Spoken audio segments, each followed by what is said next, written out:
I wanted to say a few words. Some of you might know, some of you might not know this. This is the kickoff of a new initiative on campus. We refer to it as the Mind and Machine Intelligence Initiative. We're in California, which is an epicenter of AI. It's the right time to think, to be asking these questions. It's an initiative that a year and a half ago was a few ideas, but as you would imagine, it's sort of a topic that is of interest to everybody across campus. I talk to people in computer science engineering, which I've known for years. But I've talked to people in the English department, and they're equally excited about the initiative. We put this together, and UCSB was enthusiastic, and through a very generous gift of Duncan and Susan Melichamp, which have many times supported the campus on these initiatives, we're starting this initiative, and the goal of this initiative is to bring together people that study the human mind, the brain, and people in the engineering and the sciences studying artificial intelligence, bring them together and try to understand the capabilities of the human mind and brain and of machines. And with that, try to inform us a little bit better about use AI tools to better understand the brain, try to gain understanding of how the brain works to try to improve the next generation AI, try to understand better how we bring AI and humans and AI together so it's not to the detriment of both, which is what often happens. So it's a benefit. Trying to figure out if sort of these deep questions about whether AI is it going to benefit us or is it going to dumb us down? I know everybody's concerned about that. So that is at least the initial thoughts. So the starting point for this initiative. It's again, it's going to run across the whole campus, and this is sort of the first sort of workshop where we're bringing people from different areas, including computer science, neuroscience, psychology, and economics, and try to put them in a room and try to figure out answers, but perhaps more importantly, figure out what are the right questions.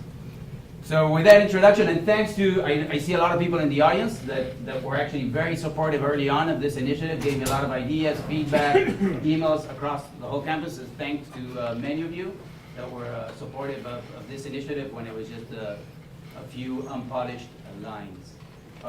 With that, I am very happy to introduce, it is our honor to have Melanie Mitchell here to give our first public lecture for the workshop. Let me tell you a little bit about Melanie. She's the David Professor of Complex Systems at Santa Fe Institute, and also is a Professor of Computer Science at Oregon State University. Her research interests are in cognitive science, artificial intelligence, and complex systems. She's published in all of those topics. She's published 6 books. One of them was in 2009, Complexity, a Guide Tour. Let's see if I get those right. And that won a number of awards. It also was included as the top 10 best science book, according to Amazon.com. And she also has a book that came out in the end of 2019, is that correct? Called Artificial Intelligence, a Guide for Thinking Humans. And it's a great book. I read it on just 3 days ago. my long flight from Madrid to Santa Barbara with all and I could not put it down.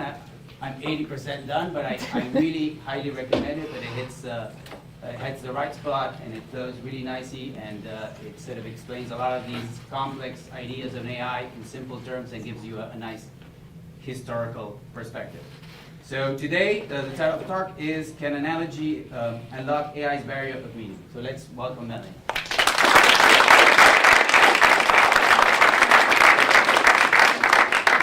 Thank you, Miguel, and thanks to everybody for coming. I'm going to be talking about what I believe is one of the missing links in making AI actually intelligent, which is the ability to make analogies. So I'll talk about that. But let me start back at the beginning in the 1950s when Frank Rosenblatt, a psychologist who invented the perceptron, the sort of great-great-grandparent of today's deep neural networks.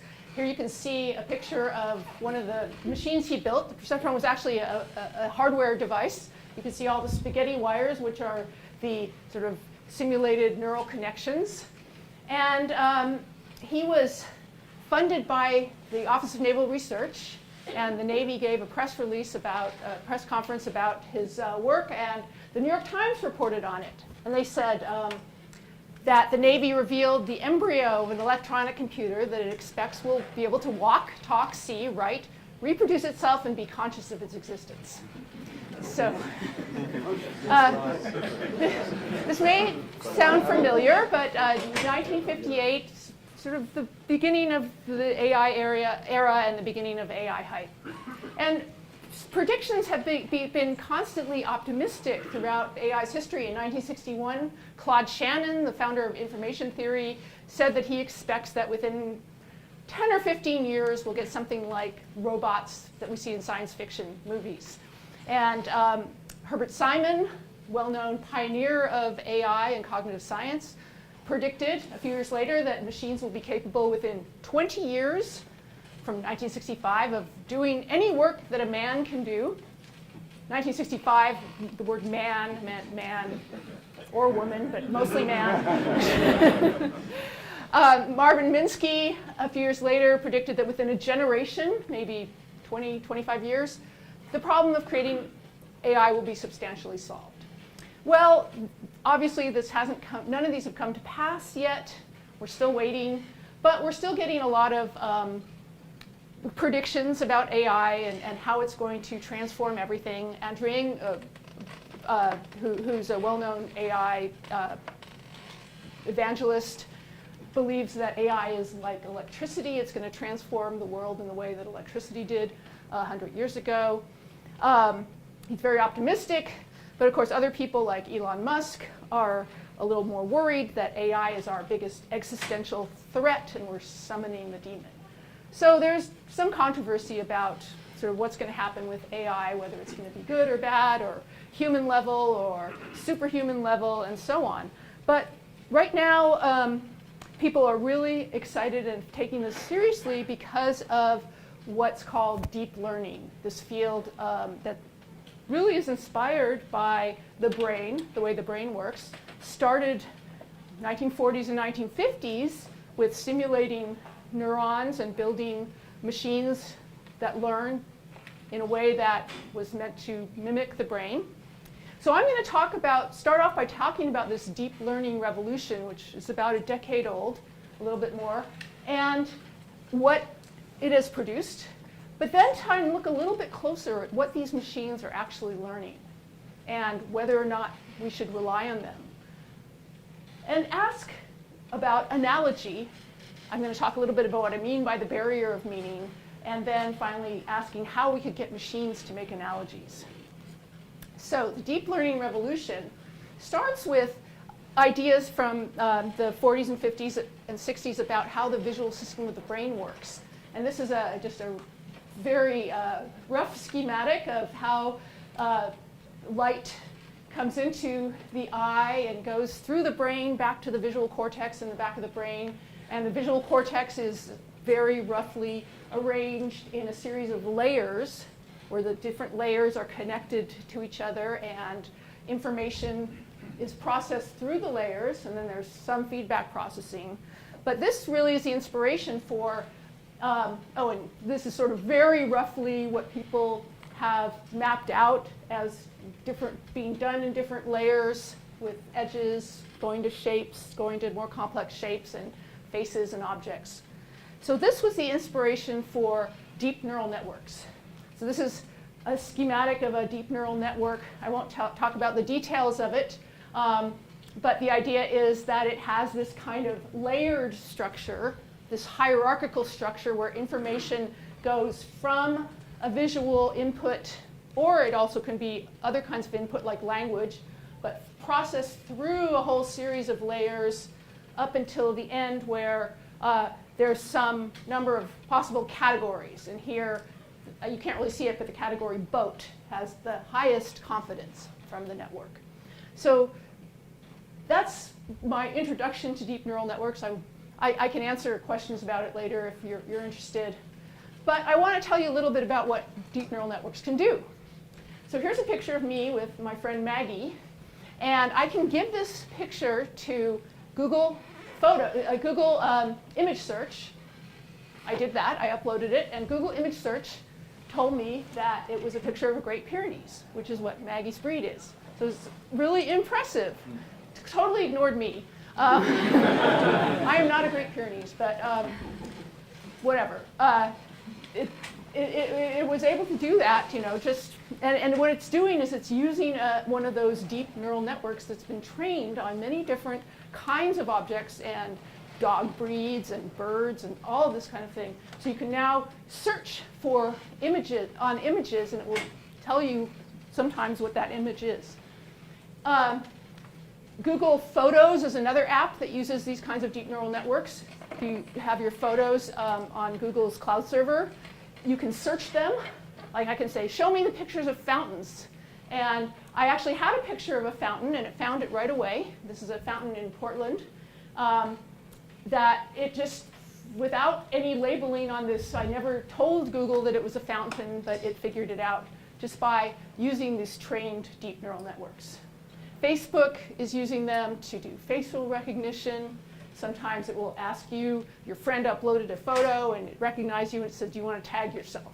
Which can sometimes be a little creepy, but it's very good at this kind of very quick visual recognition. And the biggest competition for people in computer vision, especially in object recognition, it was called the ImageNet competition. And it was, people submitted their programs. There were 1,000 different categories of objects and about over a million training examples for the network, and then 500,000 test examples. And this shows from year to year what the error rate was. That is, how many images were being misclassified. And you can see it going down. It starts out in 2011 and 2012 with neither of these years involved a neural network. They were different kinds of computer vision algorithms. But in 2012, at the end of 2012, the very first deep neural network was submitted to this competition and completely blew every other program out of the water. It was a revolution in getting this incredible reduction in error rate, and this has just continued. This human performance is a little misleading. It's due to actually a single human, a graduate student, of course, who trained themselves on some subset of ImageNet images and then tested themselves, and they got 5% error rate. But now we see machines are doing better than that, and we get headlines like, computers are now better than humans at recognizing and sorting images. Okay, not really true, but in this particular competition, and human.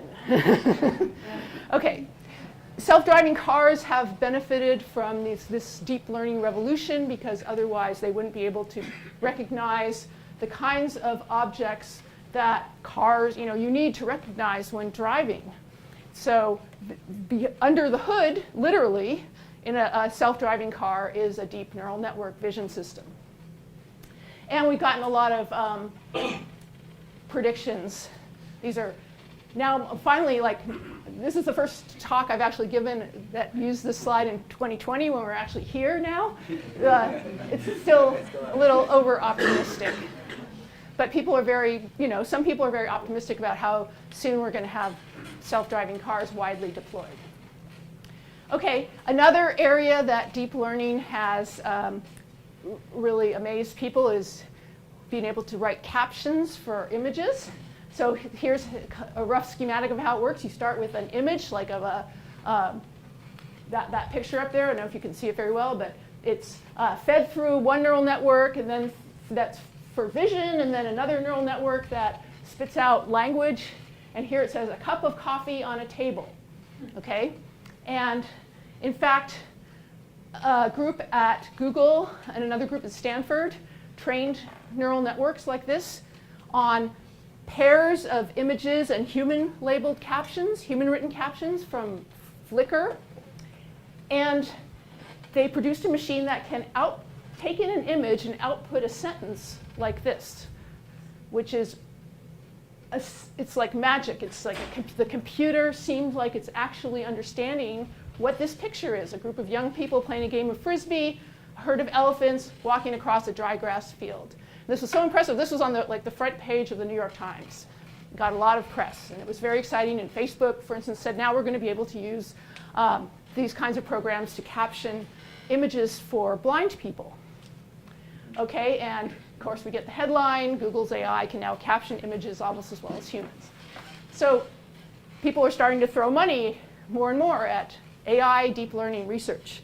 Another big step was using machines to learn on their own to play video games, like the old Atari Breakout game, where you have a joystick that moves a paddle, it hits a ball, a little pixel, it's a ball that takes out all these bricks and you get points. And the company DeepMind built computers that were able to, just by watching these videos and trying different actions and getting rewarded when they did the right thing and punished when they did the wrong thing, learn to play the game. And I won't explain this whole graph, but what this means is that DeepMind's player that learned to play Breakout is more than 10 times better than a human player. Here's a human level. And these are all different video games the systems learned to play. Okay, so it was incredibly impressive, and in fact, Google then, after this paper was published, acquired this company, DeepMind, for about $500 million. So they are now Google DeepMind, and they went on to build AlphaGo and some more very famous AI programs. But so we have these incredible results. These are just a few of the incredible results we've seen. But now that we have these results, let's look a little more closely at what did actually the machines learn. And it's very hard to tell. This is really one of the things about using these very deep neural networks, which can have up to a billion parameters, meaning simulated connections between neurons. And they're just numbers. And it's very difficult to tease out exactly what these systems learned. So I had a graduate student who worked on a project where he was training a deep neural network to distinguish whether a picture contained an animal or no animal. And he trained the network. They were pictures from National Geographic, nature photos. The network did extremely well. And then for part of his dissertation, he kind of dug into trying to figure out what it learned. And he figured out that one of the things that it learned was that if there's an animal in the photo, the background is often quite blurry because the photographer is focusing on the animal. Whereas if there's just a landscape photo, the background isn't blurry. And the network was able to use that blurriness. It's easier to determine if a background is blurry than if there's an animal there. And so part of what it learned really was not to recognize animals, but to figure out if backgrounds were blurry or not. And this kind of what people sometimes call spurious correlations in data is a very common problem when we're training machine learning programs on big data sets, because we don't know exactly what features of the data they're picking up on.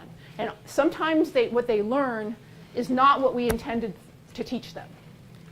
So this has been shown in many different contexts. This is an example where a group of people took a photo of a fire truck that a trained neural network is 99% confident it's a fire truck, okay? And then they photoshopped it in various poses. And here the network was 98% sure it was a school bus, fireboat, bobsled. So somehow, what is it perceiving? This is, what did the network learn? It's perceiving something in these images that is very different than what we humans perceive. And it's, in some sense, not really understanding the photo in the way we humans think it should be understanding or would assume it understands given its high performance. Okay? And we see this also with caption generators. Sometimes they work really well. Sometimes they give completely crazy captions. This is my favorite. A horse is standing in the middle of a road. it looks like the kind of scene where a horse should be, right? Kind of Western, desert, but there's no horse there. So somehow it's learned to associate some features of this image with horses. So these systems are extremely good, except sometimes they can make these very bad non-human-like errors. They're not reliable. Another group looked into this breakout program. They took the machine that learned on the regular breakout screen, did 10 times better than human. Then they moved the paddle up by a few pixels. That program could no longer play the game. So it had not learned the concept of a paddle or a ball or a brick or any of those human-like concepts that we talk about the game with. It had learned some configuration of pixels and what to do in some configuration of pixels, what action to take. And if that configuration of pixels is changed a little bit, something that wouldn't really affect a human, the machine no longer can play. So these machines are not very good yet at what in machine learning people call transfer learning. This is kind of a buzzword in machine learning now, which means being able to take what you've learned in one domain and transfer it to a similar domain. Okay, so in human speak, what we call transfer learning, what we call it is learning, right? I mean, that's what it means to learn, is that we have been able to take our knowledge and apply it more broadly than in just the one circumstance we learned it in. Self-driving cars have problems with their vision systems too. Evidently, the biggest source of accidents is that people rear-end them because they stop unexpectedly because they don't really know what counts as an obstacle. Like they see something and they don't know, is that something I should stop for? So they slam on the brakes. The humans are like, what are they stopping for? They didn't and slam into the car. So this is an issue. And just today, I was going to say, I'll come to another thing about self-driving cars. But an even more worrisome aspect of vision systems these days with deep neural networks is what people call adversarial examples. So some of you, I'm sure, have seen these pictures before, but the idea is you take a neural network that's been trained on, say, the ImageNet data set. It can recognize school bus. It can recognize, I'm not even sure what these things are, but it gets them all right. Then an adversary, a human adversary, can design some perturbations, like this kind of noisy-looking image. This is actually highly magnified. The noise is very subtle. Add it to this. It looks exactly the same as to the human. So this image is this image, pixel by pixel added to this image produces this image. It looks exactly the same to us, but now in every case, the neural network is very confident it's an ostrich. Okay, and that's because the adversary has targeted the ostrich category and said, I'm going to create some noise that will force this neural network to say ostrich. Okay, so this neural network is clearly, it's correct on all these things, but it's not perceiving them in the way that we humans perceive them, because we can do these perturbations, and that completely changes the category. People have shown this also for like physical adversarial examples, like these adversarial glasses frames that were designed to fool facial recognition programs. So, for instance, just look at this column. This is one of the authors of the paper wearing some glasses frames that a deep neural network face recognition system is convinced that he is Mila Jovovich. So these are all, proof of concept examples by like the good hackers who are showing you like this is this kind of stuff that could happen. Right now, you probably wouldn't want to go up to the TSA people in the airport with those glasses on. But people are now selling adversarial T-shirts and other kinds of fashion. Adversarial fashion is like a new thing that you can use to fool these computer vision surveillance programs. You can also fool self-driving cars with stickers on stop signs. This was a group at Berkeley that showed that you could target that vision system to misinterpret these photos as a speed limit 80 sign. It was very successful. Okay, in different distances and orientations. And just today I saw that I was coming here, I had to add this slide because I saw that somebody had shown that if you just add a piece of tape to a speed limit 35 sign, a Tesla thinks it's a 85 mile per hour sign. Okay.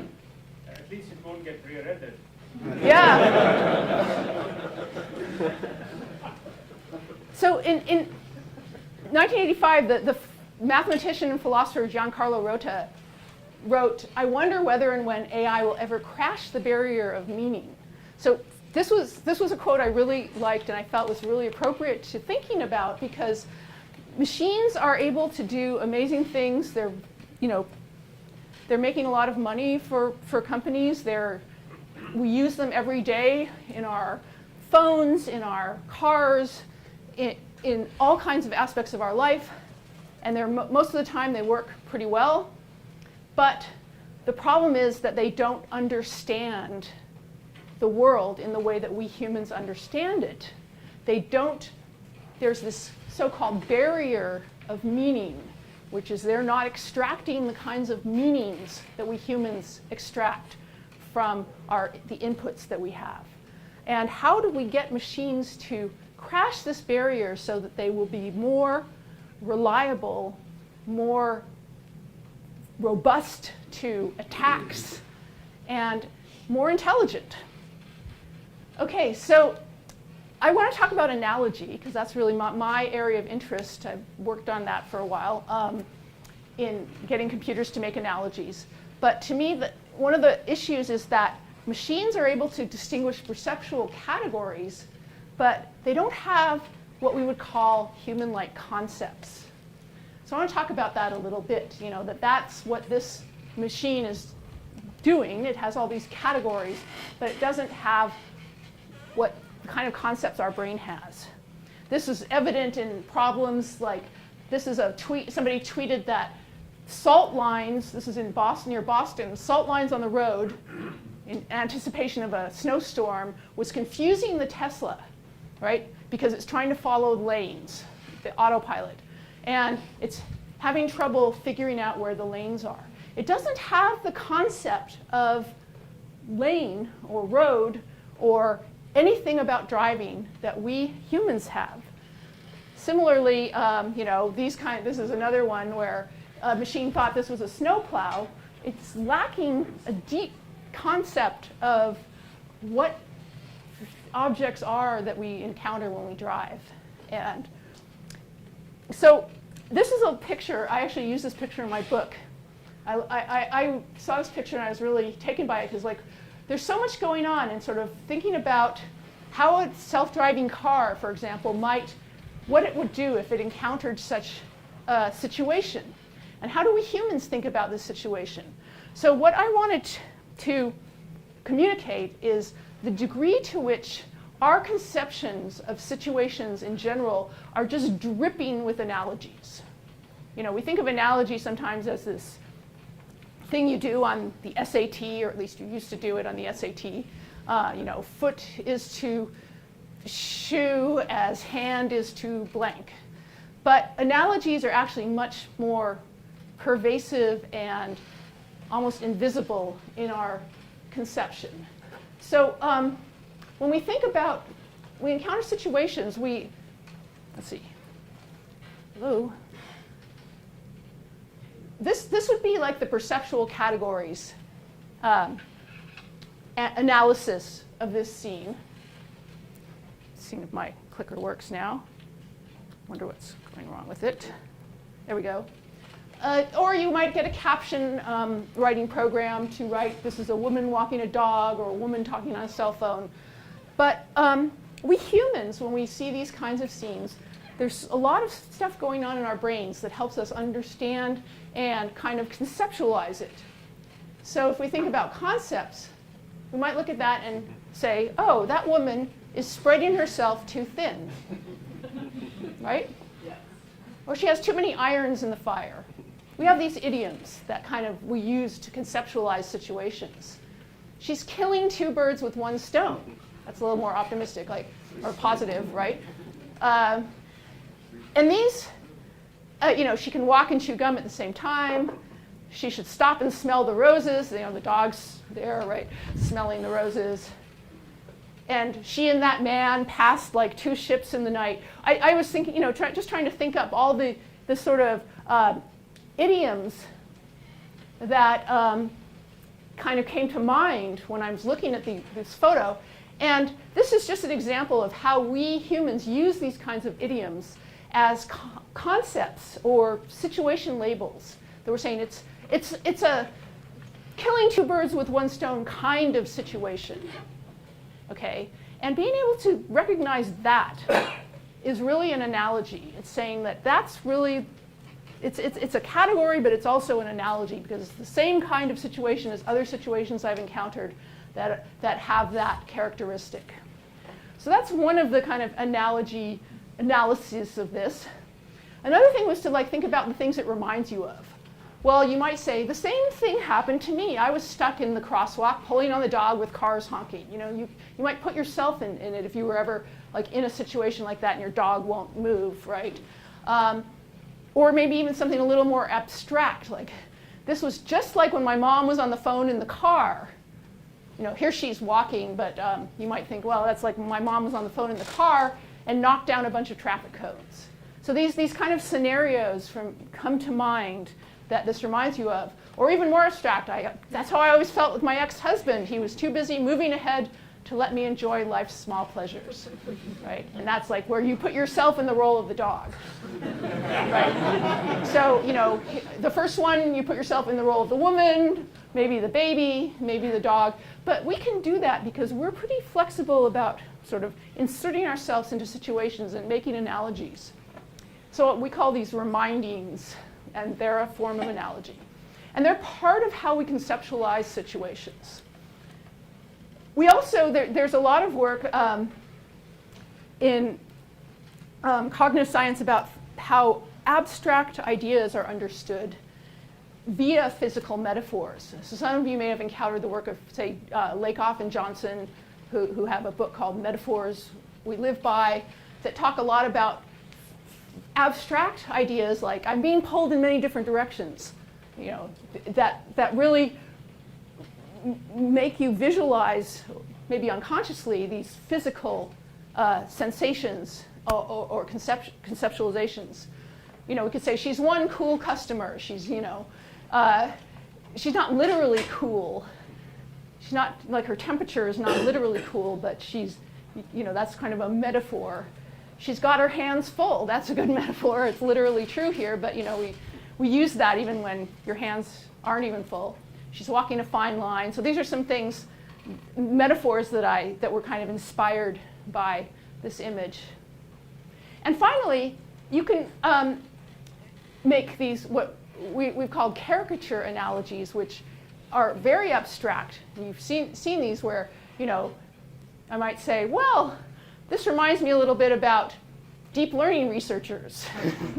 She's a deep learning researcher, then she's trying to push ahead the next generation of deep learning. But labeled data is a problem because it's pulling her back because it's hard to get it, right? And over here we have this guy who's going in a completely opposite direction, this good old-fashioned AI approach. And you can go on and on. And I'm sure you could, I just kind of made this up, and you can probably come up with other ones. But this is how we think about situations. And so the question, can analogy unlock this barrier of meaning, is I think it's possible that analogy is really the missing piece. So what is analogy?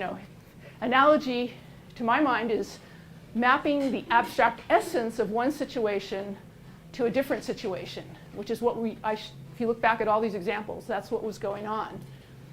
Through these idioms, metaphors, remindings, abstract mappings, and so on. So I'll make an analogy about analogy. I'll say analogies are the invisible bricks that support our concepts. and that analogies form the invisible ocean in which our concepts swim. Those are my two analogies about analogies. But I think that's really what is happening, that our concepts are really, in some sense, they're like the image of all of our analogies. So what can analogy do for intelligence? Well, analogy puts you in the situation. It engages memory, it engages emotions. Emotions are very important to our understanding. It provides you with different views of the situation. It enables you to do abstraction and prediction, and also a very quick understanding in terms of what you've already experienced. And in short, I would claim that analogy is what unlocks meaning from perception. So this book by Douglas Hofstadter and Emmanuel Sander, called Surfaces and Essences, Analogy is the Fuel and Fire of Thinking, is a really great kind of exposition of a lot of these ideas. I'll admit that Douglas Hofstadter was my PhD advisor and was a big influence on me. So if you've read any of his work, it'll make sense to you that I'm very interested in analogy. And they have a wonderful quote in this book, which is that the interpretation of a situation is inseparable from the analogies or categories it evokes. Our categories are thus organs of perception. They extend our physical senses, allowing us to touch the external world in a more abstract fashion. They are our means of applying the richness of our past experience to the present. Without them, we would flail about helplessly in the world. So that's the idea about analogy unlocking this barrier of meaning. So in the last 5 minutes or so, well, so what? How do we get machines to make analogies? Well, there's been a lot of effort throughout the decades of AI research on analogy, probably not as much as on a lot of other subjects. But what people, they've done many things, but some of the more interesting things have been in these, what you might call micro worlds. So one of the early proposals was a Russian computer scientist named Mikhail Bongard, who published a book called Pattern Recognition, kind of ideas about neural networks in his book. But in his book, he proposed 100 problems for an AI system, which the problems are you have 6 examples on one side and 6 examples on the other side, and you have to say what is the difference, like what's the salient difference between this side, the left side, and the right side. So you would say, triangle versus circle. Okay? So it's like a classification problem, but with only 6 examples, which is not enough for a deep neural network, typically. It usually needs more like 1 million. Okay, here's another one. So anybody see this one? Vertical versus horizontal. That's one's pretty easy for humans, at least. Triangle, quadrilateral. How about this one? 3 versus 4. Right, so these are very abstract examples of these different concepts, but the analogy part is trying to figure out what's sort of similar in them. And I will say that some people have worked on getting machines to do these Bongard problems, but no one has been successful at getting a machine to, without a lot of human input, trying to sort of reduce these to logical form. Nobody's been able to solve these problems. Okay, these were too hard for everybody, so Hofstadter proposed this domain of letter string analogies, like this. If ABC changes to ABD, what does PQRS change to? Okay, and PQRT, right? So although, there's no single right answer, but most people will say that. Now, if we make it a little different, we humans tend to group these things, right? And I'll just go through this kind of fast. There's a lot of different we came up with thousands of these problems, and I wrote a program to solve them that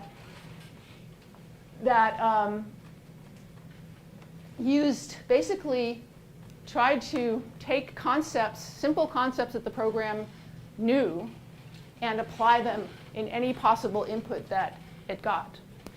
I don't have time to show you, but I wrote a whole book about this called Analogy Making as Perception.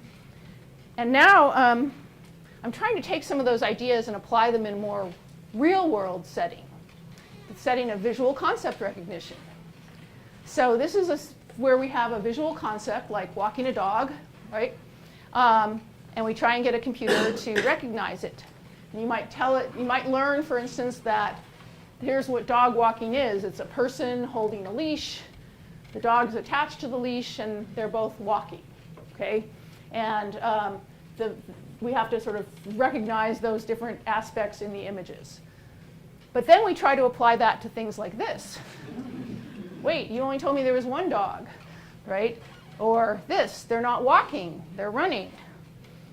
Or this, where, wait, that's not a dog. Okay, it's not a walking the dog example, but it's analogous.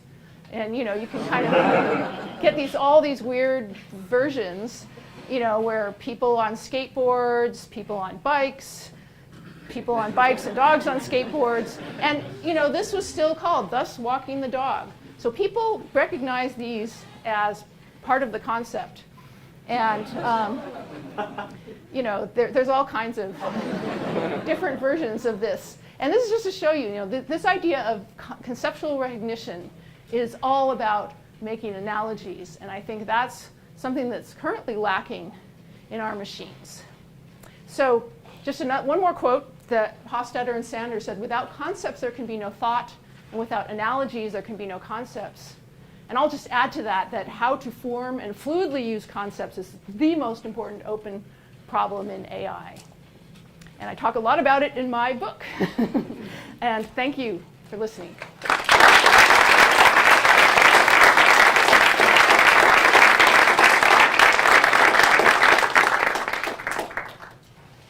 Do we have time for some questions? Yeah.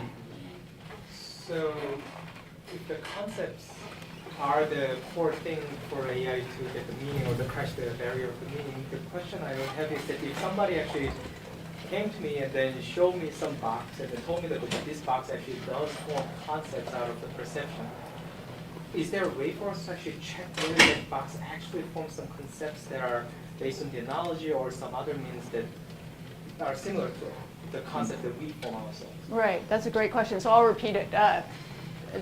So the question is, if I have a box that somebody says, here, this box forms concepts and it uses them fluidly. Prove me wrong. Right, how do I know that it works? And I think that, it's probably going to be impossible to look inside and figure out what it's doing, to kind of reverse engineer it, just as it's hard to reverse engineer our brain, right? So we'll have to use behavioral criteria, kind of a Turing test.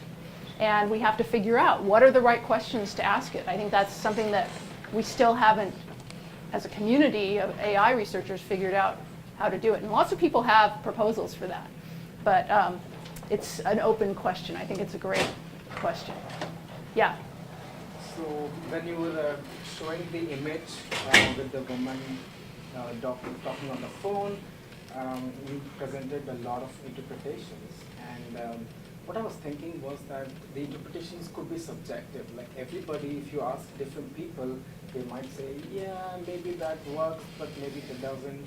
So it seems to me that analogies are subjective and depends on what kind of experiences you've had in the past. So if you're expecting artificial intelligence or intelligent machines to start making analogies, then aren't we also introducing a subjective component and making them behave differently in different situations? Every artificial intelligence algorithm has a different history. Is that desirable? Okay, so the question is, analogy and interpretation are subjective, so are you saying that we should make AI subjective and make AI, like, if I answer the question differently from you, should we have different AIs that answer the question differently? I think that we have to. If the goal is for AI systems to work with us in our world, and part of our world is this subjectivity, maybe cultural, maybe, age-related, who knows what, the AIs are going to have to adapt. They're going to have to be able to fit in with us. So they're going to have the same kind of behavior that we have. So I do think that we can't expect there's no objective sort of answer to most. This is one of the problems with current AI, is that it's really good in situations where there's an objective function, there's like a right and a wrong, and it's much more difficult to get it to work well in these more ambiguous circumstances. And so this is something that people really do have to grapple with. Yeah, yes.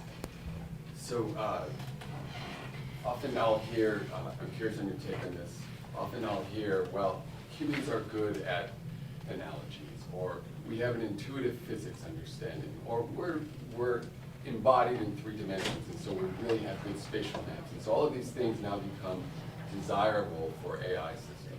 So then you just crack open the first chapter of a developmental psychology textbook, and you realize that kids don't need millions and millions of examples to do what appear to be very, very challenging things for modern AI systems. So then you sort of invoke, well, geez, evolution. And now, from the person as somebody who's practicing trying to make better algorithms, I'm totally stuck, because for me, evolution might as well be God, right? I have no idea how to utilize that knowledge for the sake of making a better machine. Comments on that? Okay, so the question was. The question is, how would I? I just want to make sure that the camera can hear it. Yeah. So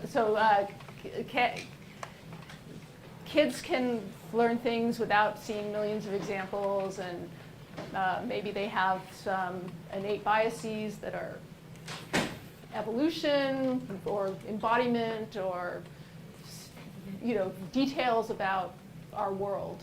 How do we deal with that when we're trying to create machines? And the answer is, it's a hard problem, right? I mean, no, it's why we haven't gotten there yet. Maybe we can't. I think one of the problems is we don't know enough about the way humans develop and the way humans think to know, and we only have that one example, right? And there's still a lot to learn there. One of the reasons for this whole initiative, right, is to bring together like people in AI with people who are working with human development, or even maybe evolutionary biology, to try and say, like, what is it that we actually need? Do we have to like recreate 4 billion years of evolution, or can we is there a shortcut? And I don't think anyone knows the answer.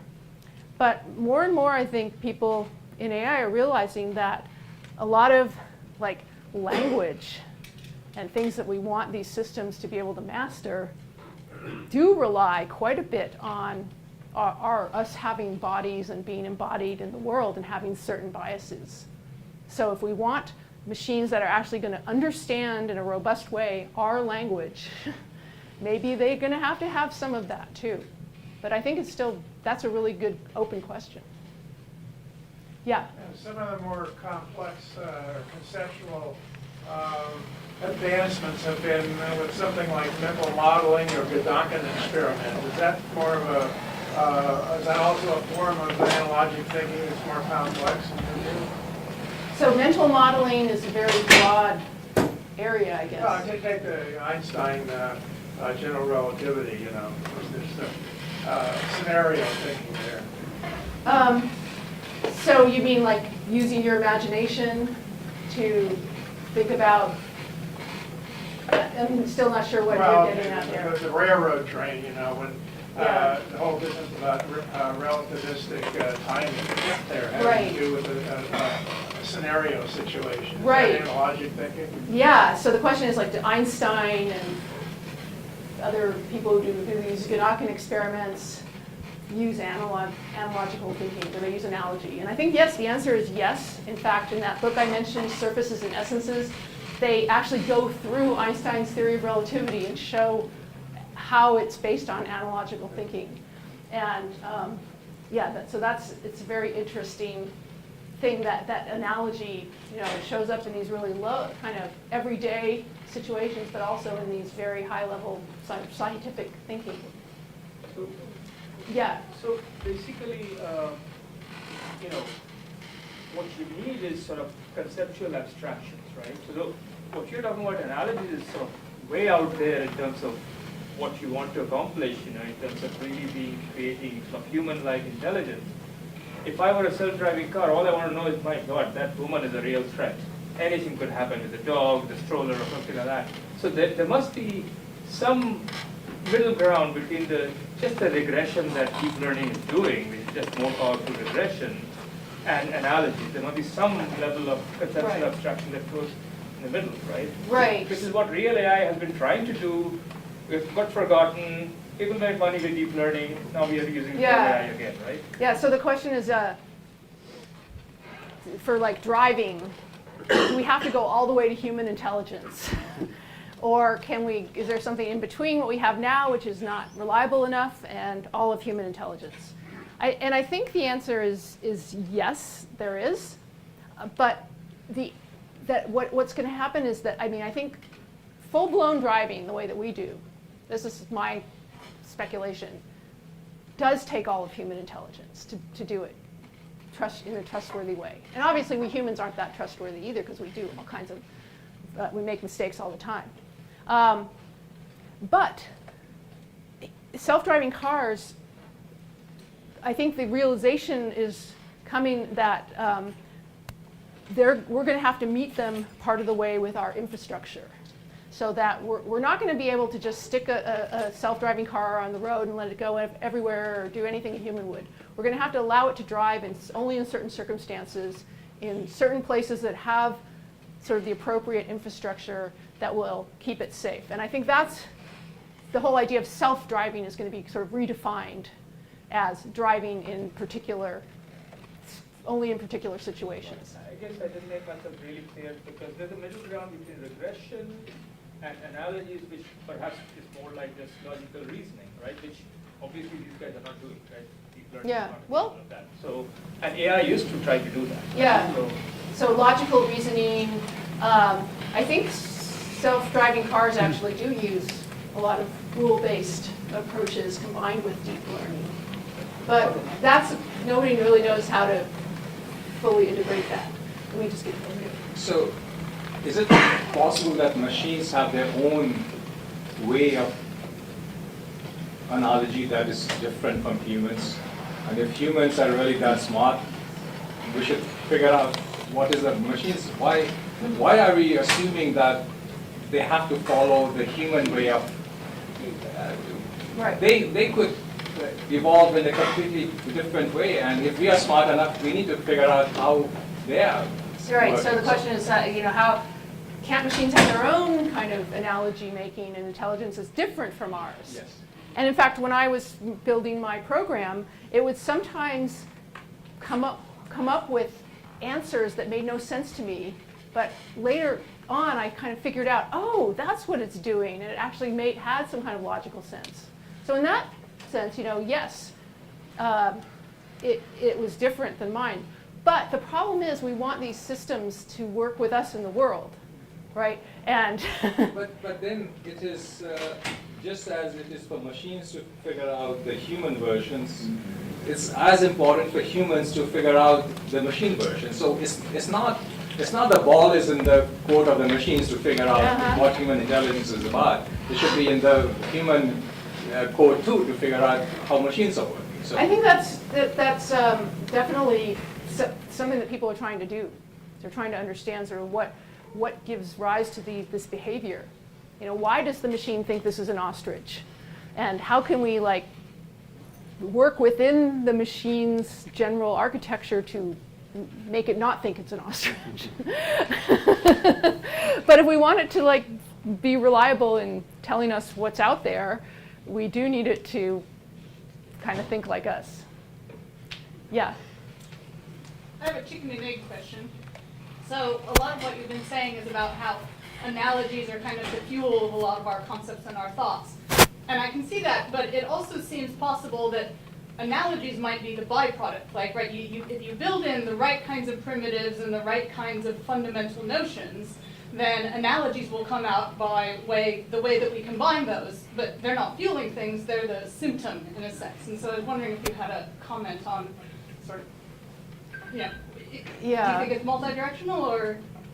Yeah, I don't know really, because I'm talking all at this very high level. I'm not talking about neurons and connections between neurons and more physical brain-like things, and I have no idea what's going on with respect to that.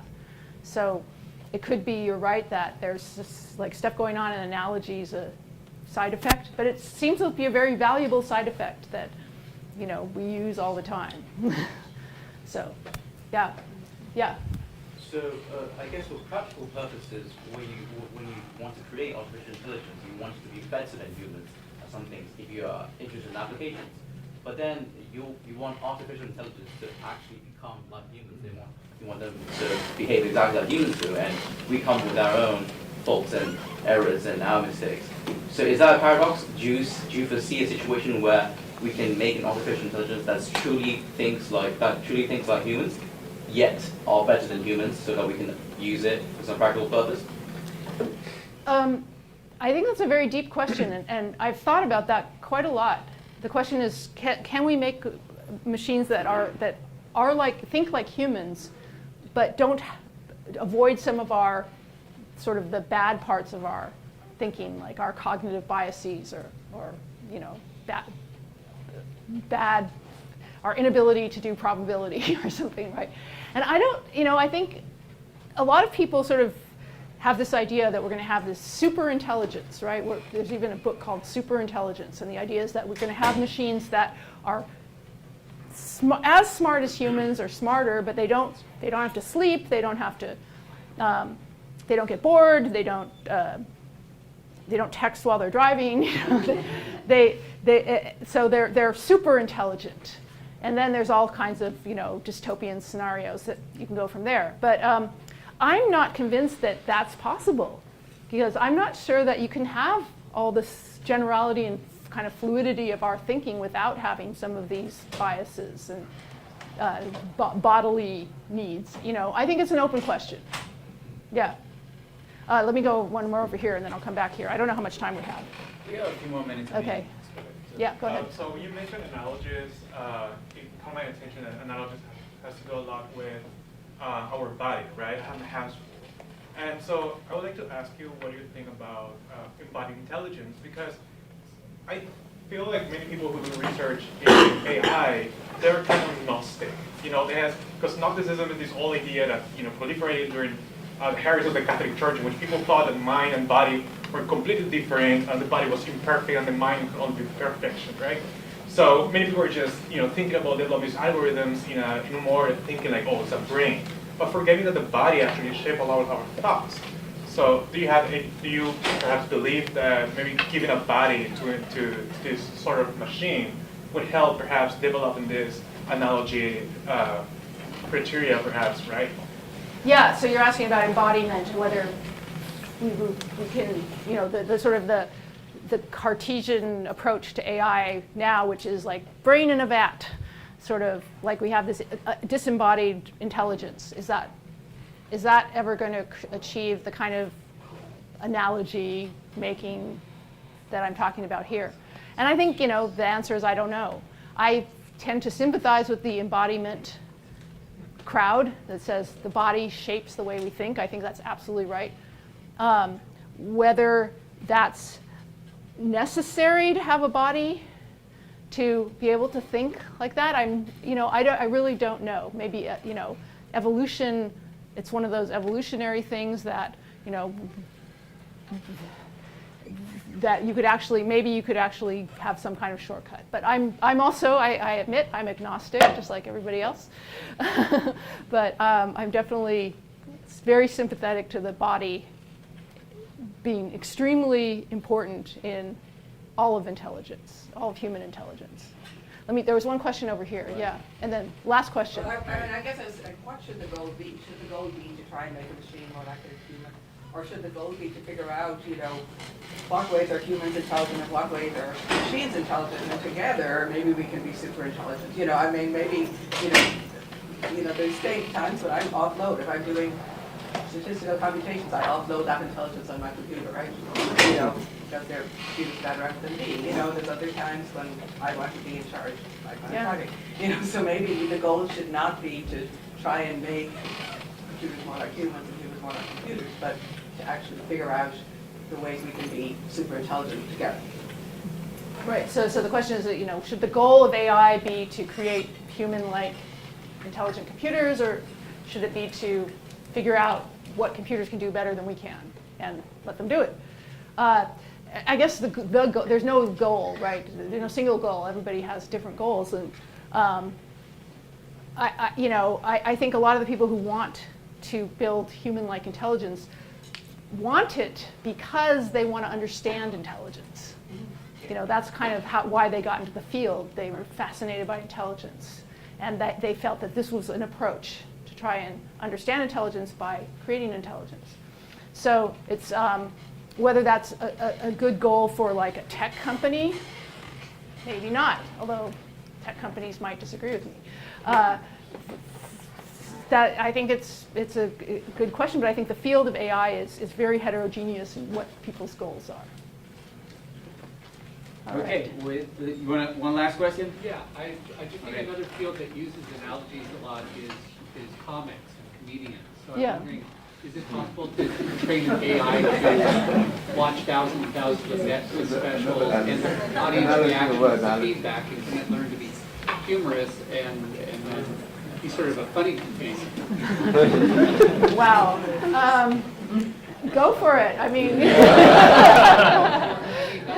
If you can take an AI that's successful at driving or humor, and say you're good at humor, and then maybe change it to the medical field, and then it's good at having a sense of tumors. Transfer learning. I don't know. Yeah, I'll leave that. I don't know. Good question. But probably we should stop because it's 5 after 6. So a few announcements. We have a reception right now at the patio upstairs. So please join us. Number 2, for the attendees of the workshop tomorrow, Maria's telling me 8 a.m. early registration here. And also, if you're an attendee to the workshop, come look for us and talk to us, because we're from different disciplines. So I do not know, you do not know me. You saw that picture in the web, and you don't remember how I look, but now you should, I hope. So come talk to us, introduce each, so we can talk to you, and let's thank Melanie, and you can ask her more questions.